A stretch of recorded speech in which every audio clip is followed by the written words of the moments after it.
ఏ రామశిల్క చూడ్రి, అబ్బాబ్బాబ్బా ఏం ముద్దులు ఇస్తుంది, ఏం ముద్దులు ఇస్తుంది. మీరంతా ముగ్ధులు అయిపోవాల్సిందే ఈ ముద్దులకి.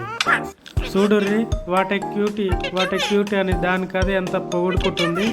అబ్బో మస్తుగా ఉన్నావు పో. మీ ఇంట్లో కూడా గిట్నే పెంచుకోర్రుల్లో. సబ్స్క్రైబ్ చేసుడు మాత్రం మర్చిపోకుర్రి.